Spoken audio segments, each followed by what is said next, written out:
I'm going to introduce myself, and then I'm going to let Karen Ellis Carter offer her comments. She's on the board of Troy University and has a lot of resources that she can bring to help. And some of you know me, some of you don't, but I'm going to introduce myself by telling a little story.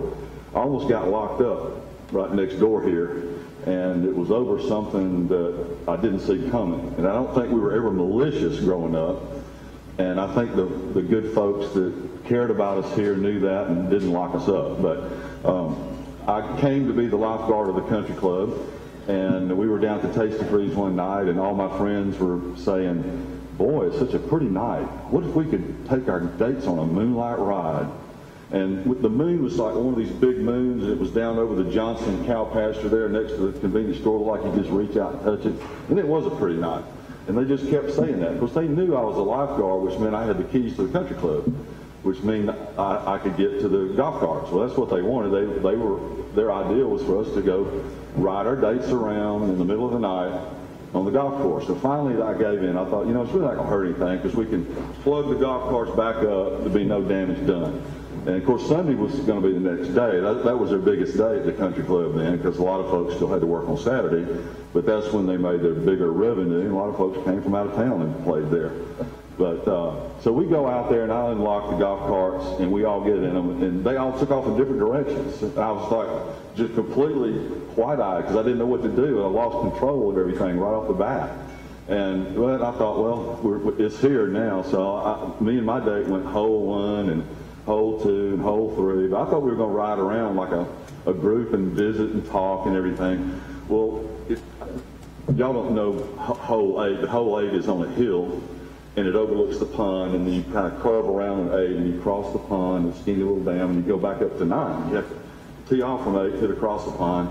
Well, me and my date, we rounded hole 8, and as I was coming around, I saw a golf cart bobbing up and down in the lake like a fishing cork. And I just start screaming like a ninny, oh, my life's over, my life's over. And I had these visions of destitution and disparagement and juvenile hall. And so the golf carts don't go very fast, but I was like, I had my foot in it as far as it would go, and I was just doing that to try and get across that dam at the pond. And you had a long little hill before you get back up to the barn. I think the barn's gone now, but we used to lock the golf carts up in the barn. And my friends were up there just jousting around like boys do, you know, and messing around. But that just caught me the wrong way because I'd already felt betrayal in them, you know, taking off in all different directions and everything. Well, I never did get an explanation as to who ran the golf cart off into the lake, but folks were deployed and they go and get it out. And we got out rags and hoses and we wiped all the red dirt and everything, mud off of the carts and plugged them all back up. It was about 2 o'clock in the morning. So my parents lived on West Troy Street, so I go home, they all go home, my friends all go home. Well, back then I slept like that with my head under my pillow, and about crack of dawn, I felt something grab my ankles just at the foot of the bed. Just something reached under the back end of the bed and just grabbed my ankles and just pulled me out from under my cover and pulled me to attention. And it was my daddy. And 10 minutes later, I was in front of Joe Wallace and Harry Atkins. That was the police chief and assistant police chief. And I was the last one there. And so as I was walking in the door, they all said, well, he was the one with the keys. And Jim Bryan had dropped his wallet into one of the golf carts. And so they caught us. And this was Sunday morning. And Harry Atkins got his fingerprint set out, which I didn't understand because they already had us and they already knew everything we did. But I think they were trying to kind of intimidate us. And Joe Wallace kind of pulled a Barney Fife. He walked us back through the jails, and he pulled the jail cell door over and slammed it and said, this is where you boys are going to wind up if you don't quit your rough ways. And I was just feeling total betrayal. And he said, there's your cot, and we'll give you 3 meals a day. And I was just kind of feeling ticked off by the whole thing. And I said, well, can I get a TV? And my daddy just exploded. He just exploded. That was just too much for him because he'd worked out with Cheryl Tatum for me to get the job as a lifeguard. And this was hugely embarrassing to him. And he said, throw his ass in jail. Throw his ass in jail. Because my mom was standing there and she said, no, don't throw my pa in jail. Well, they held us there, didn't know what to do with us, and directly they called from the country club. And I didn't know this, but somebody had run some golf carts across the greens and cut ruts in the greens. And that's what they were mad about. They weren't mad about anything else. Well, I know some more time goes by, and they took wet sand and filled up the ruts in the greens and rolled that big steel roller over it and everything. And they called back eventually and they said, well, there's no permanent damage done, let them go. So they let us go. But for the kindness of Brundigians, I could have been a felon. So.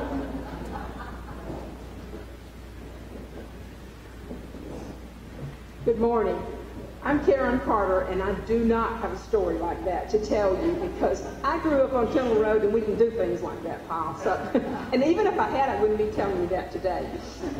But there are some stories that he has, and you may hear some more of them today or later.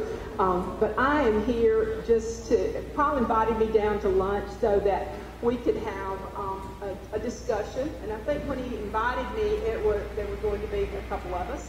And so now it turns out that this is a great crowd, so thank you for coming. I know that there are many of you, all of you who are here today, that have an interest in what we have been talking about. It's a revitalization and a regrowth of Brundage. We certainly are happy to have with us Mayor Boyd and Britt Thomas and other city officials, our chief of police, and Paul, you might get something different if you did this today. So, yeah, be careful. Lock me up. So thank you for coming, and we wanted to hear your ideas. Before we can do anything, or before we can start anything, we needed to just present to you some of the ideas that we have for having the regrowth or revitalization. I know that you're doing so many good things here, and you probably need some support and need some other people to help you, because as you look at different ways that you can make Brundage grow, that sometimes takes outside support, or it takes someone who's really focused on that, besides all of you who are working on that full time in the city and the citizens. And the citizens include not just those of you who are here in Brundage, at the city limits, but also in the surrounding areas. And I see many of you here who are also from surrounding Brundage, and we called ourselves a part of Brundage too. And even though I grew up outside the city limits, that's still a part of Brundage, and Brundage is a part of me. And so that's why I'm here, just to make sure that our vision for where we see Brundage is we're able to realize some of that vision and some of that dream. Won't happen all at once, because I know that Paul Butler has been working on a couple of ideas for decades. I've seen some things he's had. Paul is an architect. He has a mind that's very different from mine. His is, he can do things and create and look at things in a way that, I can't do that. But in talking with him, I know that that's one of the things that he can do so well. He's done it in many other places and other cities, and he's got some ideas to share with you today, just to show you what can be done. It can't be done by Paul Butler and those of us who live outside the city, or who live away from the city now. It's really about you. So we're here today to find out if there's support for different things, or if you have a different idea. You may have something that's entirely different from what we've seen. As I talk about it, I look back at Brundage, and some of you I see in here were back when we were here, 60s, 70s. Brundage was very different, and we don't want to return it to that Brundage. We want a future Brundage, one where we see what I call America's Main Street, with storefronts, with businesses, with places of worship, quality education, accessible health care somewhere close by, maybe not down the street, but at least you look at, those are the ideas that people look at when they're coming to come back to our town. And it's our hometown, and when even though you may have lived here all your life, for those of us who moved away and lived many other places, this was still always our hometown. My children grew up moving around a lot, and so as we moved from place to place, this was always the place that we came back to that they called home. So to me, it's very important that we continue to support our hometown, even though we may not be here right every minute. This is still our hometown. I know Paul feels that way, because we've talked about that often as we've met with him. There's so many things that, when you look at what makes up a growing, thriving hometown like Brundage, And some of those I've mentioned, but we think about the banking officials, we think about insurance, we think about postal, restaurants, those who own businesses, all kinds of businesses, whether it's service or retail. So all of those are important, and we want to find a way to bring people back to their hometown or to their hometown, maybe in the future. But to get them here to see what is Brundage and what is so unique about Brundage, Alabama. And it's a place that we come back to reacquaint with our friends, meet new friends, and if we could get others to do the same thing through something that draws them back to look at, and then hopefully have them decide, this is the place I want to live, this is the place I want to have a business, an industry, and we've got some of those already. And so we just want to find out, is there a way to get more people here, more businesses, more industry. We have with relationships that we have, we can get some help through others who look at this all the time. There's, Paul already mentioned an idea bank, something that we have done, and it's been done in the city of Troy, but there's also a possibility of having somebody here looking at, how can I be a small business owner? What can I do here? And just have it somehow as just an incubation for someone, and those are students at Troy, and we do that in some other places, and there's a way to do that here. And Dr. Judson Edwards, who is the Dean of the Sorrell College of Business at Troy University, has come down. I asked him to come down, ride around, just look at Brundage. He thinks it's a great idea so that Troy could use some of the resources that they have, some of the experts that they have, to give us something that we could use and to go forward to. When you look at things that happen, things don't just happen. You all want to do something. You all are excited about Brundage. I know that. But we need to do something to take the next step. So how do we take that excitement, that passion you have for your hometown, and how do we take that and turn it into action? And so Paul is here today to share with you what he has been, has created. He's put together some thoughts. And then the main reason we're here today is we want to hear, is this something you want to do? Or is it something that you'd like to proceed with? And if so, what are your ideas? What would you get behind? So I'm going to, I know before our lunch, you can have lunch, but Paul wants to introduce some of those suggestions or ideas, and then he will have a chance, you can look at them, and maybe we can discuss those while we're having lunch. So I'll turn it over to Paul and let him start. Well, this has been mostly dreams on my part, because I know when I have a debt to pay, and from my point of view, I took a lot out of this community. I had great teachers here. I had people that gave me employment, that cared about us, that, it wasn't just my daddy and the scout troop. There were dozens of people that contributed to that scout troop that kept it working. And I went to ask Dr. Bronner for a donation to the Architectural Foundation Board. And he found out I was an Eagle Scout, and found out about Brundage and Troop 34, and he made me make a list of all the Eagle Scouts and where they started from, where they wound up, and it was an eye-opening list. One was a chief of staff for a congressman, one was vice president, Dynamite Nobel, one was second in command of Rust Engineering. The list just goes on and on. And, Carol Godwin was a mezzo soprano at the Chicago Symphony. Some of y'all may remember Hobo John, who used to walk around here with a squirrel in his pocket. I watched him call that squirrel down out of the tree, and he'd stop by our house just about every day that he was alive. Well, his brother Roger was an editor for the Chicago Tribune. Just Brundage has strewn the landscape with excellent people, and still has excellent people here. So Brundage has done pretty well by me. The question is, can I do pretty well by Brundage? And it's mostly been dream things. And then I met this gentleman, quite by accident, over a church. This church in Evergreen got stopped because they didn't have an architect. They dug the footings, all the bare ground was there ready to receive new concrete, new work. The building official stopped it. Well, come to find out, there's a gentleman named S.D. James involved in that church. He's the one pushing that church forward. And so he and I became friends, and as we talked, he learned that I was from Brundage, and I learned that he was from Banks. He said his family was from Brundage, grew up in Brundage, and he learned about some of the dreams I had about doing something for Brundage. And so that's what got behind this. I wasn't, you know, it's something that I'd sort of given up on. And he more or less guaranteed me that the sports won't get done. And maybe I shouldn't quote him like that, because he's not here to defend himself. But that was really the start of it. And some of you, know a little bit about me because I grew up here, but I'm just going to, start with the slides. I have 2 architectural degrees. One is a professional degree, one is an environmental degree. That's a picture of my 9th grade class at Pike County High School.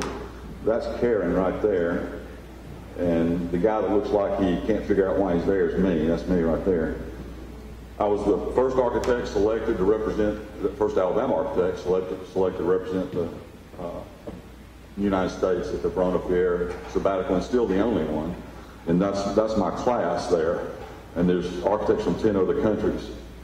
That's a submittal. I don't know how well you can see it. That's a design I created for the memorial at Sandy Hook, where the children was massacred. They wanted to put a permanent memorial there, and they put out a competition, and I was approved to submit a design for it.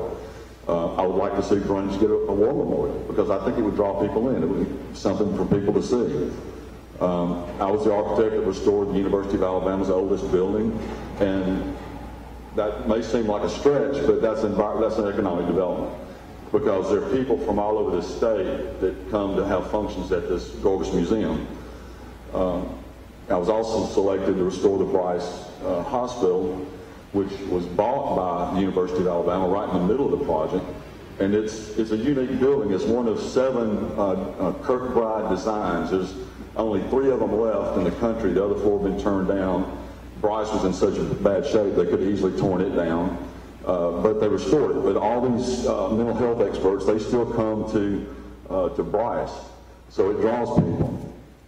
I've done restoration work to the Alabama Capitol. That's the REA building there. I'm trying to save these 2 buildings at Tuskegee University. The one on the right is the Wilcox Buildings. It was designed by the first black architect to graduate from the University of Columbia. And Booker T. Washington had him come down and design these buildings, and they're like cakes melting in the rain. And it just so happens that architect was Valerie Jarrett's grandfather. Valerie Jarrett was Barack Obama's chief advisor, if y'all remember that. I'm also trying to save the Kresge building there. And just like every other problem in Alabama, it just needs money. I think Mack and Altus Johnson asked me to design this studio right outside of town. It's been greatly changed, but that's what it looked like when I designed it. That's the Troy, when Ann Street was going to put a Troy Library there, that was my design for it.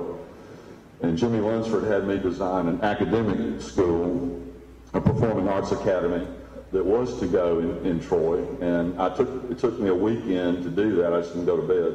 But he told me on a Thursday, and July the 4th was on Monday, and he wanted to show it on Tuesday, so I just didn't go to bed. But that was requiring Brundage and Goshen and Troy all to go together, and they couldn't get agreement. One of the things you don't see is most of the things architects design never get built. I'm showing this Clay County courthouse because Clay County, Ashland was trying to save their downtown. And the keynote building there was this courthouse.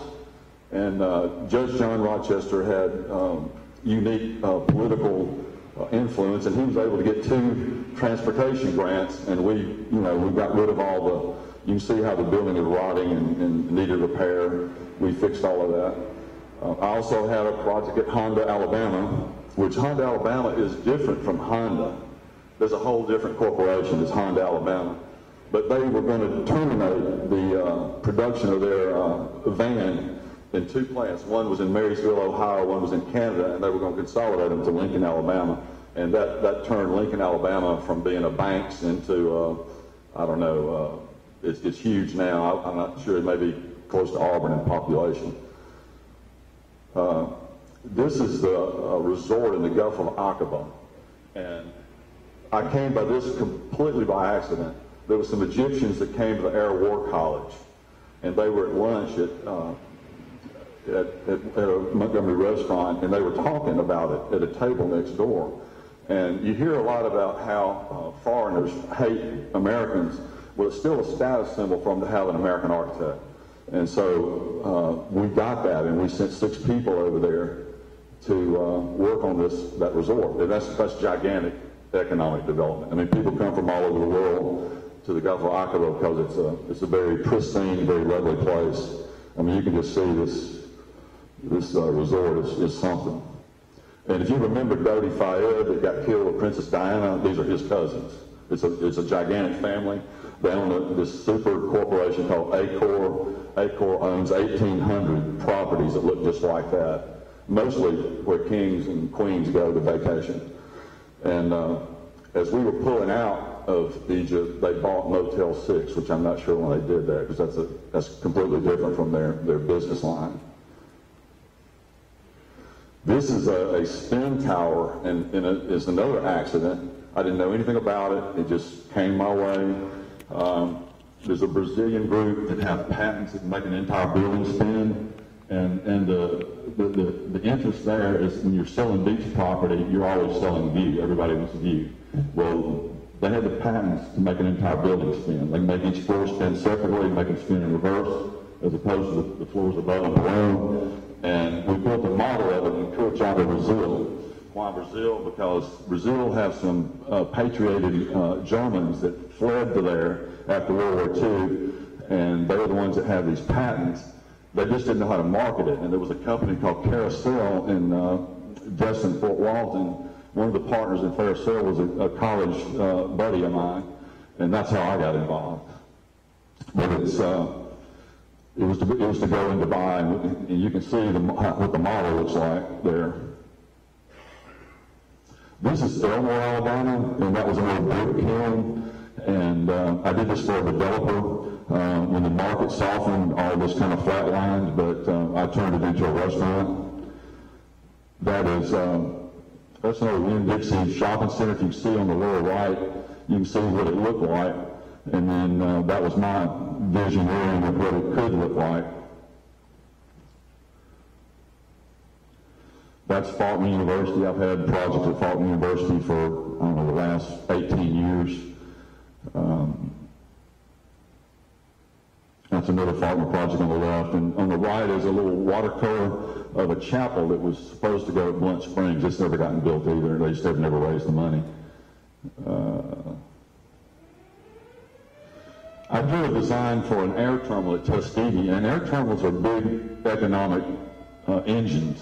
Troy lengthened their runway, and Lowe's will not come to a town unless they have a 5,000-foot runway, so the president of Lowe's can fly in on his G5 jet.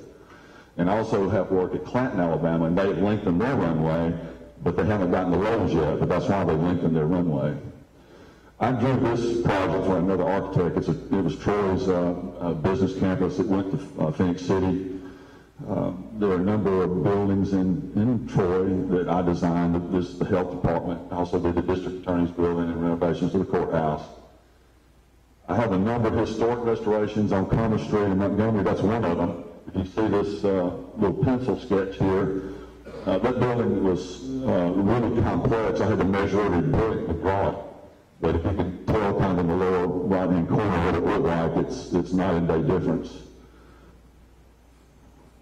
The city of Auburn put me in business, and this company is Herbiger. They moved over here from Germany. They build drivetrains for John Deere, for Mercedes. They came here because of Mercedes. And I've had a lot of projects in the Auburn incubator, in the Auburn industrial parks. These are other Auburn incubator projects. The one on the right is Archangel. They had just an idea about a very different kind of radar that would help pilots navigate through fog, but they didn't have any money. So Auburn put them in their incubator and gave them free rent, free utilities for a year.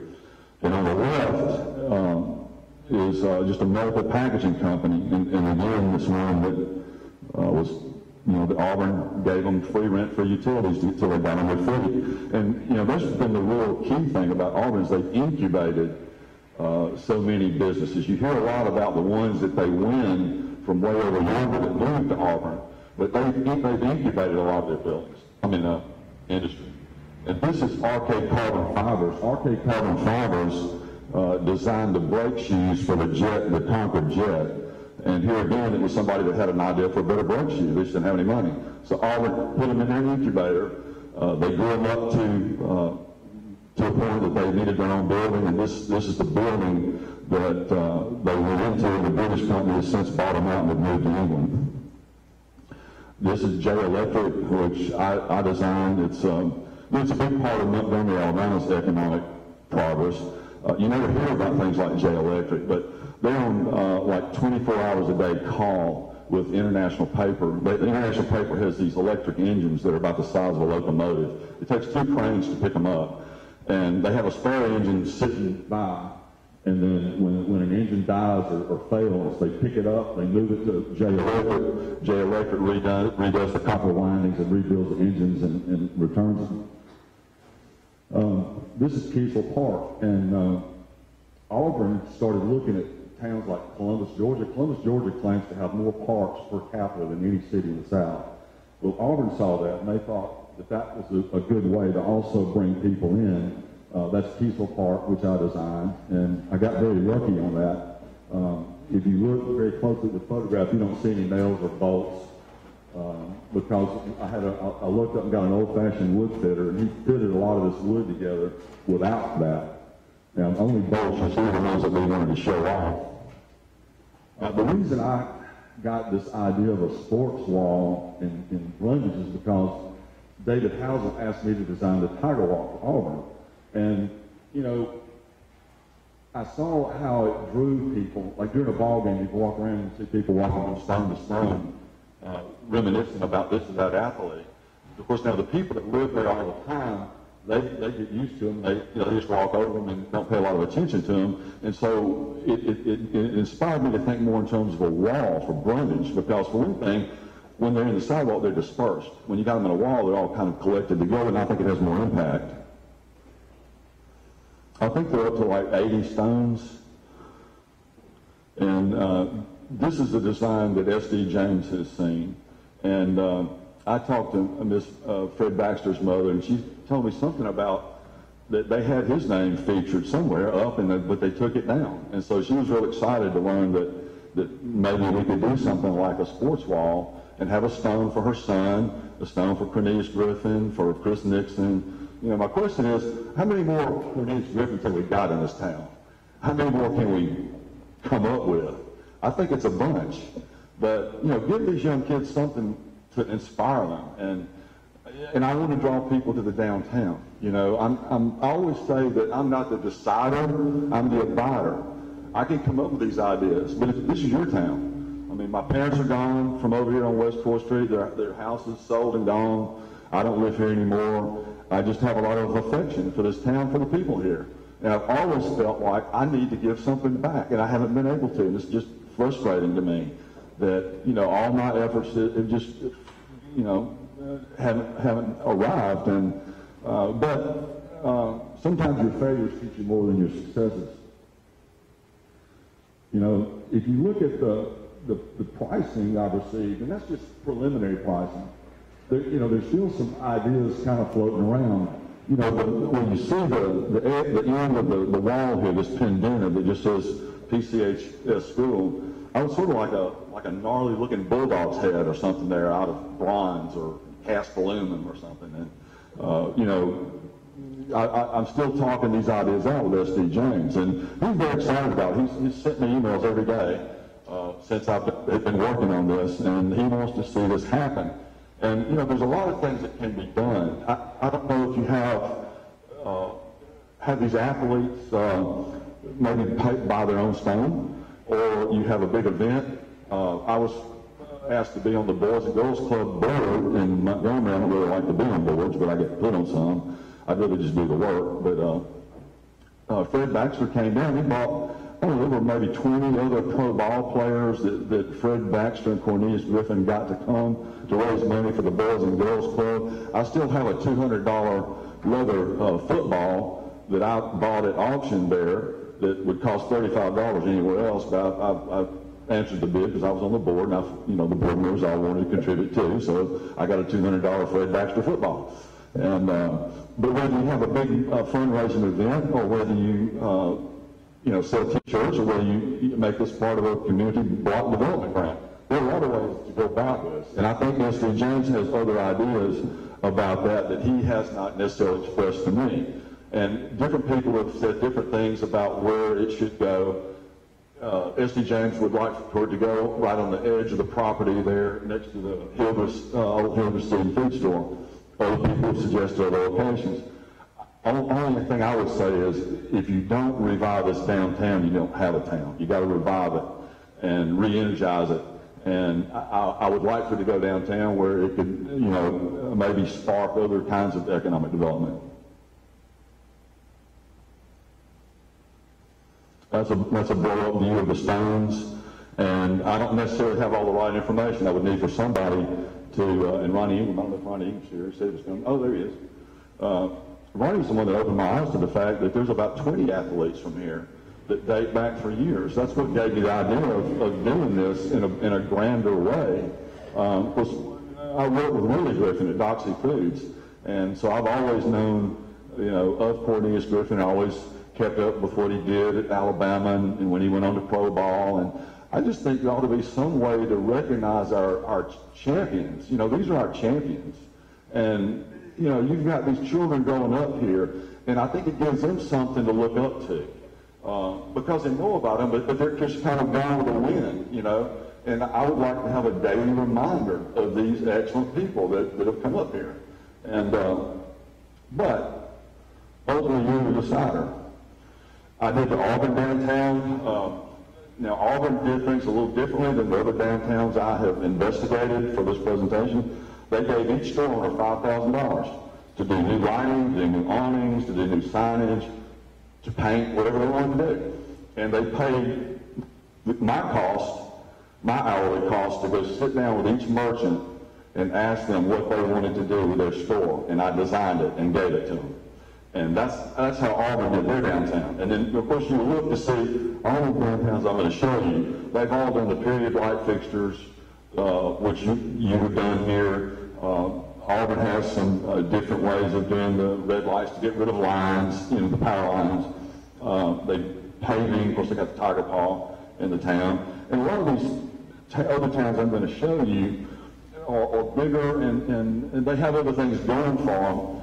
But they have things that you can learn from. Like Montgomery, you got Dr. Bronner's money. I mean, we don't have Dr. Bronner's money here to play with. But one of the things that's helped Montgomery downtown grow is changing the zoning where you could have live-work zoning. So you could live above your store or in the back of your store, and we've got a lot of that happening now. You have, because Montgomery, at the very start, to get people going, they bought several buildings, and I don't say they gave them away, but they let them go for a below market price just to get the whole thing going. And you say, well, everybody should get that deal. Well, it's first come, first serve on something like that. They can't buy a store for everybody, but they also have to get it started. So you gotta, you gotta put a little bait on the hook. This is Anniston, Alabama. I did a little preliminary work in the old depot here. The key to Anniston was the signal thing that they were doing to re-interest people in their downtown was redoing the old depot. They had a very nice historic old depot, and of course they reskinned all those stores downtown. They didn't do as many awnings and things as you might see in other places. This is Clanton. Clanton here again, you have individuals that redid a store here, a store there, not all of them are done. But Clanton, through their Chamber of Commerce and through the churches, they have a lot of activities in their downtown that, create an interest, a continual interest in people being there and doing things there. And I think we're doing a lot of those things here. With your Peanut Butter Festival in Antique City. This is Gaston here again, what you see. You see awnings, you see paint. you know, awnings and paint, that's not really huge dollars. Decatur, here again, they didn't do much in the way of awnings. I don't really see the pole light fixtures that a lot see, but these four things are usually repeated: awnings, street lamps, sidewalks, benches, things that give it a civic presence. You know, Fort Payne was another town that redid their depot. That was how they kicked off the interest in revitalizing downtown Fort Depot, Fort Payne. This is Hartselle, Alabama. I had some minor work there. They did a lot with awnings. You can see, of course, that's an older photograph, but they had this festival, and you know, people just flock to Hartselle to get, you know, to participate in this festival, and they have vendors that come in, and it's a pretty big affair. And it is bigger than Bromwich, but it has the flavor of a small town. I was really taken aback when I first went up there. They still had a drive-in movie theater. I just couldn't, it's like you'd step back into the 60s. Opelika, of course, you know, the thing we learned from Opelika is just basically what they did to their storefronts. Its proximity to Auburn, you've got a big economic cash flow through that whole Lee County that's created by Auburn University. So, I mean, Troy is nearby. We'll have some help from Troy. But, you know, it's a lot different having 20,000, I don't know what they're up to now, 27,000 students? That's hard to compete with. The thing that really interests me the most, comparing to Bromwich, is Santuck, Alabama. Go up to Santuck right now. It's just a sand wasteland of a church. I mean, there's nothing there. But they started this thing, and it's gotten bigger and bigger and bigger, and they just have a huge number of vendors that turn out, and people come from other states to go to the Santuck Flea Market. You know, I would love to see that kind of growth here, and it's come in, and it's like a real bazaar, and then they're gone, and it's, you know, it's back to just a very plain landscape. But that's what Santuck looks like today. There's nothing there except that church. I had worked in Greensboro. Auburn University had me renovate 2 buildings in New Bern, Alabama for students, and students get credit. They go over and live for a semester, and then they have to take on a project and do it. That's what Greensboro sort of looked like then. The unique thing about Greensboro, and I think this is something that's a possibility here, is that they have some HUD money in the form of this program called Project Hero. And you had old stores like this one that they had volunteer help. They went in, they cleaned out these stores, and they put in this business called Pie Lab. And they ship pies all over the country. These are the students, and here they're finishing up. See the lacquer floors. They also had a lady that wanted to do a custom 10-speed bike, so they cleaned out a storefront for her, and she builds bikes one at a time, ships them all over the country. I had an old opera house, vaudeville opera house. I created drawings for it, and I created sort of icons that they could put on T-shirts and sell. I tried to help them revitalize this old opera house, and Judge Ryan, there was a local judge that was behind it, and he retired, and I think he's gotten kind of too far away from it to really help. This is a little studio, and these are the students at Auburn that raise their own food, the food that they're going to eat. But I want to show this as an example, not that you would do this here necessarily, but these students built this Boys and Girls Club. And it's a really, really plain building. This is just flakeboard, like you would put under a roof. I mean, it's not designed to be a finished product, but it's actually fairly handsome. And they put a lacquer on it that enhanced it, but it's just a metal building, a very, very simple metal building. And some of the school children drew these lovely little art pieces about it. They also took some of the money and this is what I call civic presence. They created a Black History Museum. How many of y'all remember LaTanya Frazier, Ed Wheeler? To the best person this town ever had. Why not have a place where you have a panel on them that describes them and their life and what they were about, and there are others, and you got your own ideas. I mean, I've been gone from here for decades, so my ideas are not necessarily going to sync with yours. I'm just trying to, I'm like the small dog that jumps out off the porch and stirs the big dogs up and then goes back under the porch and goes to sleep, while the big dogs just tear each other up. But that's not what I'm after. This was a museum that I designed. And the reason I did it, I had so many clients that were getting these transportation grants. And I learned that there was a lot of antique farm equipment all about here. Somebody told me that one farmer had an old logging camp locomotive. And I thought, wow, what if you could put that, get some grants and build it? And to qualify for a transportation grant, it has to enhance an artery of transportation. So I chose to put it by the railroad over here, where Edgar Steed had an old warehouse that burned down. And there were some other amenities I was interested in there. There's an old brick wall there that's left, if you can see that. I wanted to turn that into an amphitheater, which if you look there, you can see I put a small stage there, and it would be a place where the children's groups could do their little dance routines, do their plays, or your church could come and have a function there. And I made it glass walls, assuming that you're not going to spend the money to have somebody man it full time. It becomes like a big picture window. But it's a place where you can go sit down with your family, eat a sandwich, have a picnic. Part of what I was doing here was I put these steps there at the back of this old wall. I call it a story well. Have some of the old timers sit down here and talk about how this community got built and who built it.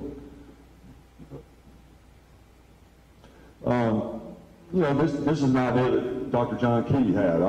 It's not my idea, but I think it's a good one. The elementary school here, I worked on it 19 years ago, and they're post-World War II buildings, and Brundage, I think, deserves a new elementary school. But what if you put a wrinkle to it? This is something like some of my clients would do. Create a perpetuating fund where any teacher that chooses to live here gets a bonus above and beyond their salary from the Pike County School System. And that would be a bonus system that would be, say, monitored by the churches here, maybe the business group, however you decide to do it. That's just an idea. But, I don't know how many of the folks that came here with the Walmart distribution center are actually living here. But that's another thing that's been a curiosity for me. Wiley Watt, who was responsible for that distribution center located there, was in my younger sister's high school class. And he told us that when these distribution centers go in, you have all these other industries that come, businesses that make boxes, businesses that service trucks, all these others are supposed to come. I didn't see that. And I know Wiley's gone from Walmart, but he still has some influence there. I'd like to ask him, is there a possibility that he could urge people he knows with Walmart to stir that up again? And that would add to the tax base here. This is kind of off subject, but it's the students restoring the church there. And they did all the construction to put this church back together. This is a little small park that one of the students did, and they had to design it and build it. And I'd love to see a couple of playful little parks here that give the kids something to do in the afternoons. Here's another one. This was really interesting. They had a bunch of 55-gallon barrels donated to them, and look at the kids running around on them. I mean, this is really one of the popular things that's been added there.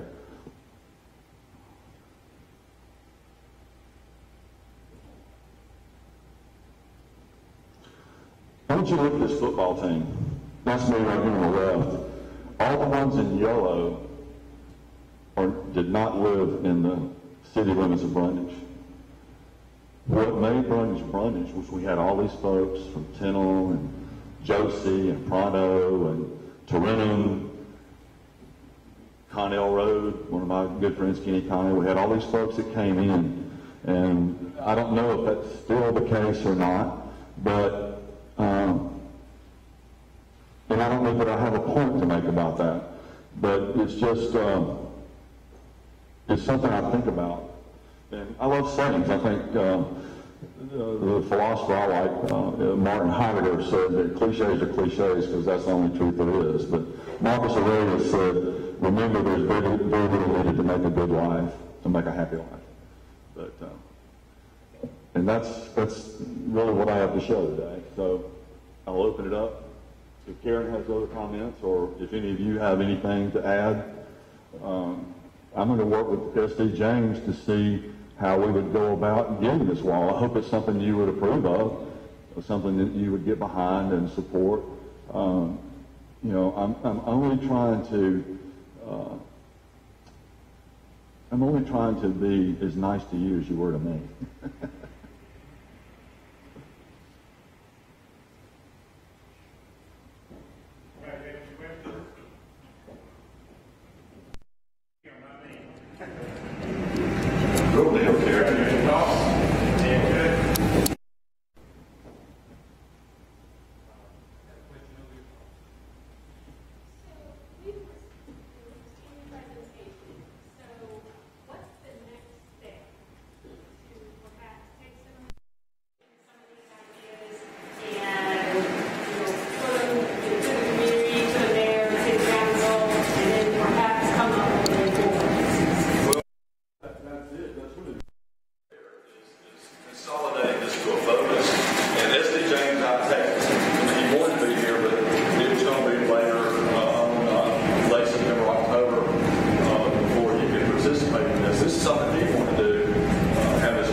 Project you come up with, you can't run to the city and say, hey, we need the money to do this.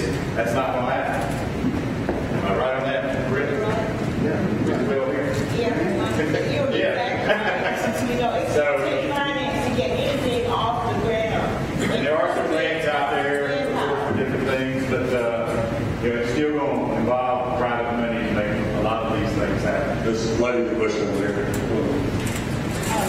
I'm new to the area, and I love it here, and I appreciate Brundage, City of Brundage for the things that they've done for my business since I've been here with our mentoring program. I'm from Orlando, and while I was there, there was a program for the community where my business resided, where a lot of the problem was the appearance of the area, and they had state funds that were available for the city, so that well, the county or the city, and they allowed business owners to have improvements to their property, and it was funded by the state. So I'm not sure, because that's Florida and this is Alabama, but I'm not sure if Alabama does something similar like that. And what they did, they had a grant for the facade of your property where you can improve your awnings, your landscaping, and things like that. They also had grants that was available for code issues, like if you wanted to connect to the city sewage and disconnect from septic and different things like that to improve the code of your property. Is that something that, because that's funding that I know there was offered by the state that went through the local government. Is that something that we can look into here? Well, the state of Alabama used to have what they call incubator funds that were available through a DECA. I was told by the economic folks in Auburn that those don't exist anymore. Everything now is a community block loan grant, unless you can access, like Greensboro did, some HUD funds. Now, another idea I have is I showed you how when they cleaned out that old store, that old business in Greensboro, and they put Pie Lab in one and a bicycle manufacturer in the other. I was told, I never did actually see this physically, but I was told that there was an artist couple that opened a little shop here, and they had served coffee and showed their pieces of art. Well, that has a better chance of surviving if you had maybe a dozen of them. One of my ideas would be to clean out the old OK Ranch or the old Star Store and put maybe a dozen to 15 vendors in there. And I don't mean just artists, but a friend of mine that I grew up with makes turkey calls. His name is Donnie Richardson. And he used to have a day job, and I've heard a long time ago that he made more money from building turkey calls. Well, he may not want to stay up here all the time, but you might get somebody like that have a kiosk, and then you would have one person in there that manned it, and everything would be on consignment. You would have multiple vendors. But, you know, the three biggest things in this state are SEC football, deer hunting, and golf. And if you can hit those hot buttons with anything, you're going to draw some people. So I'm attempting to do sports. And I'll just add, by the way, I've been accused of grandstanding, but it's an expensive grandstand because I got over 100 hours just in this, and not counting the 2 weeks I spent on this presentation. I just feel that strongly about getting something done in Brundage. And I kind of given up until I met S.D. James, and he's a rock solid guy. And I believe that he'll get behind this, and I believe some of you get behind it based on what's happening here today. And I'm not giving up, and I'm not giving up because I met S.D. James. Yes. I moved to Brundage in the early 60s, and this is a preface to what I want to say. And since that time, I've never known us to have odd even watering days and dry days. We must be over an active for the supply of an abundant amount of water to our community. Many years after I came to Brundage, I was fortunate to go on a tour bus. I think it was up the Badlands anyway. It was walls, drugs, stolen. They were dying. They were just a hole in the road, and there was nobody trading with them. So the wife said, let's put some signs, like Burnshed puts out signs, free water. And people started coming in and getting free water. The walls drug, and it drew into a multi-big tourist attraction. We have an adequate water supply, and it used to be said that it was one of the highest, what is that word, fluorinated waters that the dentist wants you to have on your teeth. I think that's been reviewed. I think that the labs have been a little more accurate and analyzing the water. But anyway, we've got an abundance of water. And the point I'm making can have an attraction that'll bring people off 231 to come into Brundage, then the type businesses that Brundage will attract. And I deviate and say that because 9 miles up the road we've got Walmart, we've got Lowe's, we're not going to compete with them. We've got to offer something different from them. If we can offer something that people will come off at the 231 to take a rest, buy because they know it's there, or just to come in and see the quaintness of the town, then we wouldn't have to invest thousands of dollars in refurbishing storefronts and modernizing. We could just clean up and fix up what we've got. But we've got to have an attraction. And for years, Business Association has toyed with the idea of having a fountain that spurted water that would be the visual attraction, and a sign that says free water. You can fill up your water jug, or you can get a little pint that we would package and have welcome to Brundage. Is that idea feasible? Well, you just touched on something a best friend of mine who's got in motion. His friend Edward Pearson lives in Tagoville. He owns a broom factory there. He's one of the last 2 broom factories in the nation because Mexico, most of the brooms are built, most of the brooms are made in Mexico now. And that's where the broom straw comes from. His broom straw comes from Mexico. But he and his sister are selling the manufacturing plant, and the name of it is Crystal Lake Manufacturing. They're over a huge aquifer. And one of the most interested buyers is not buying it for the broom factory, they're buying it for that aquifer because they're going to bottle that water and sell it. I don't know if that's a venue or not. There's a host of ideas here. One of them is to create an RV park, because that would put instant people that would buy groceries, buy gas, buy water, buy whatever. Well, the point I'm trying to make is a 231 our greatest asset? Well, that and the intersection of 10, which I think brings back up. I know that y'all tried to get a truck stop here. I got some ideas on how that might work. I would also consider getting a motel there just to add to the tax base. That would give the city more largesse. But this wall, I think we could raise a lot of money from it and not try to lean on the city so much. Like I said, Sure. Sure. I want to touch on what the young lady said. Where do we start? My name is Bradley, and my daughter-in-law, Wanda Davis, grew up in this town, and I'm retired here.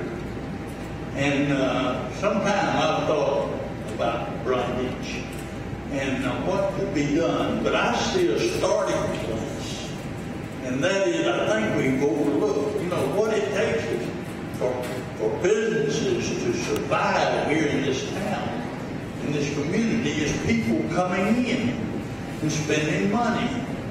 It's not going to grow otherwise. So we have a starting place. You have some unique antique stores here in town, and some mighty big cities have gone to flea market, which you touched on. Canton, Texas has a trade day on Mondays, first Monday of every month. And I think that thousands of people come in there, and they supported motels, gas stations, restaurants, and Scottsboro in Alabama, places in Mississippi have done the same thing. And the point is, we have a starting place. And if the city would sponsor this thing and advertise for vendors to come in and sit up and have a place to sit up like we do for the parades and things like that, people will come in and people will spend money and the businesses will thrive.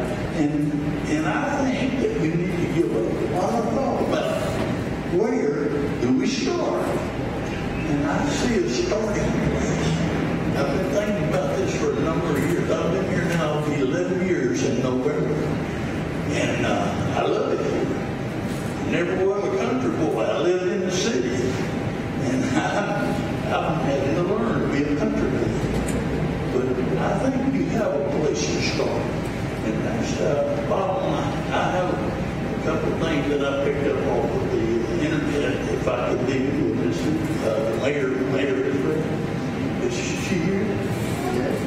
I could give it to you and show him what Canton has done and Scottsboro and different places.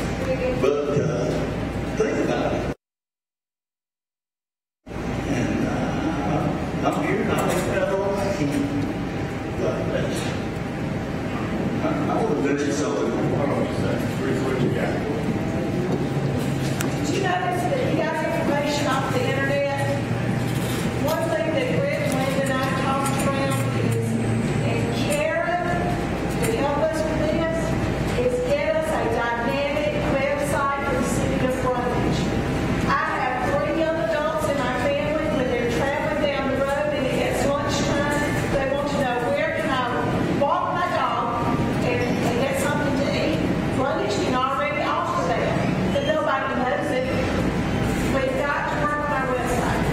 And Karen's students, she can get students to build that website. That'd be great. I'd like to point something out. My mother-in-law sold land for Lowe's and Walmart. There were a lot of businesses that thought that was going to be their death. And many of them just found different ways to compete. The example I use is Simcoe Drugs. They'll not only deliver your prescription, they'll come pick it up, fill it, and take it back to you. Walmart's not going to do that. Bird Drugs has always had that little lunch place. It's a great place to get a tuna fish sandwich or a grilled cheese, and then while you're there, you get your prescriptions filled. You just have to be artful, I think, and ingenious, and large hardware. You know, I know they're trying to sell it, but I cut down some walnut trees on our farm there just behind the Lowe's, and I needed, they were big, I needed one of those poles that's got a spike on it. You stick it on and you can roll along. Well, Lawrence Hardware had that. Walmart didn't carry stuff like that, you know, and it's just a matter of rethinking things. And one of the things I'd like to see is for somebody to reopen the Tasty Freeze, but with a different wrinkle. I've never understood why somebody would grab on to either the Wilson's barbecue recipe, because they had a unique recipe. There were people that got used to stopping there on their way to the beach, and they would call the Wilsons and have a FedEx package of barbecue sent to them. And I don't know why they closed it without giving anybody the recipe, but then you had, I remember us getting in the car to drive to Troy to go to Dairy Queen with their steak fingers, their chicken fried steak fingers. I don't want to say slap mama to get another one, but they were good. You know, if you opened the Tasty Freeze and you had something that, you know, nobody else has got, you know, Hardee's isn't going to fix a fried steak finger. And I don't know how many of you ever go to Red's Little Schoolhouse in Raymond. It's way off the beaten path. There are people all around me. There are people from Auburn. My friends in Auburn will drive to Red's Little Schoolhouse. And right now, I'll have someone email me saying, tell me again how you find Red's Little Schoolhouse. Because they got the right straw on the chicken. And it just, they make it go up and down the middle of nowhere. Just now this morning. Oh, you're talking about Tasty Freeze. I've had several people who inquire about the Tasty Freeze, but the owner is not giving up. Really? They will not sell. They will not rent. So, you know, sometimes people, Yeah, well, that might be something you have to lay on. That's something to put on the shelf. But what I really think will happen is, you ask me what's next. I think SD James is going to talk to some of the folks that are on this wall, and I think we will get together and have some kind of fundraiser for that wall. I believe it just makes Marsha reminded me, we do have a group already, and we're working with Wiley.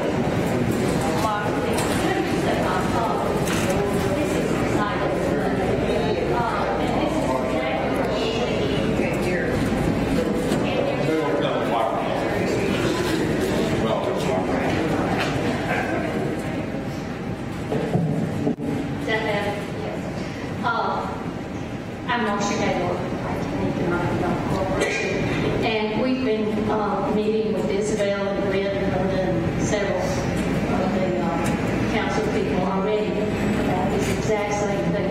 Everybody who wants to revitalize the Brundage. That's not a problem. We've had lots of input so far, some of the same things that have been said here today.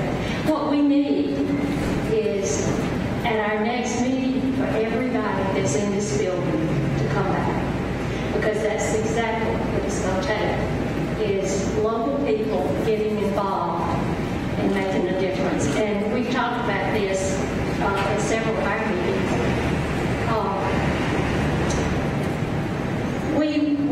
bring retail in, but it's hard to bring national retail into small towns. And we've discussed the fact that it's going to take local people that care enough to invest in our community to make a difference as far as businesses, filling up the big businesses that are here. So I'm excited about this. I appreciate you coming, Paul, talking about the same thing that I think we're all interested in. But Like a cold, that's all I got. But the big one get behind it, so. well, we've talked about things like this. I have a son who's a graphic artist, and I've already had him. I've taken pictures of all the buildings here. He's done renovations of what they could look like. We did that in Troy years and years ago. And it's going to take that, but it's going to take business owners willing to invest in their buildings to make a difference. And so I'm just excited to see everybody here, and I hope that you will all come back to our next meeting. We did get the university involved. Dr. Shubert came down and met with us on some things about how to market. But they wanted us to pay them to do some of those things, and we just couldn't do that right now. That they can come later.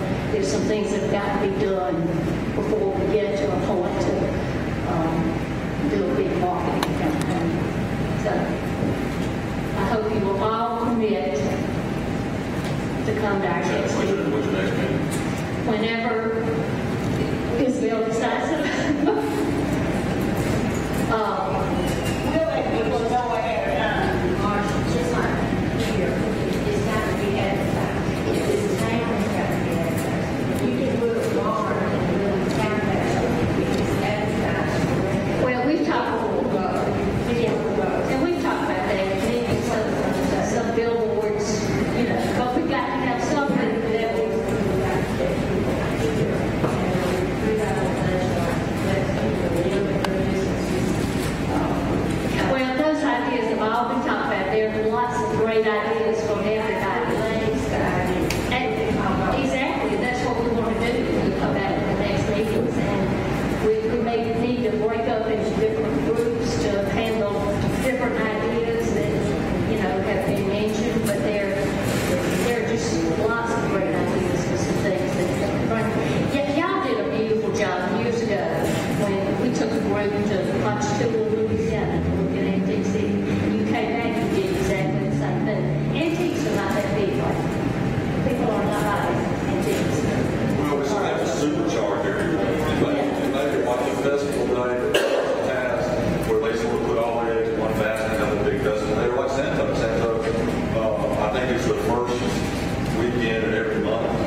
Mr. Gaylord can tell you this, that the rental community center down below here on 125, it has been neglected for several years as well, and people that come from that community have noticed that it's went downhill very badly.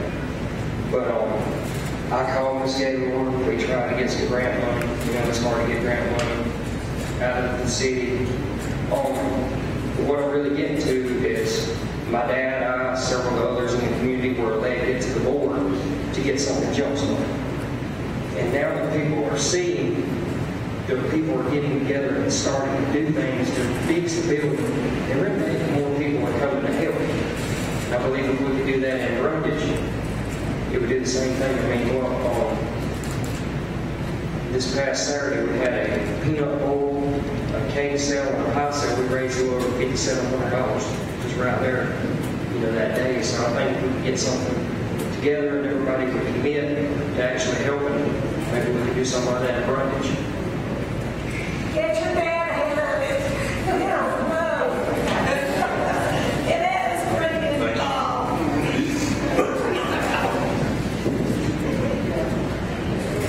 Hi, most of y'all know me. I'm in Jackson Hardware, and I just wanted to touch base. We put in a paint center, and I'm flying to New York to learn about golden artist paints, so that's going to bring people in.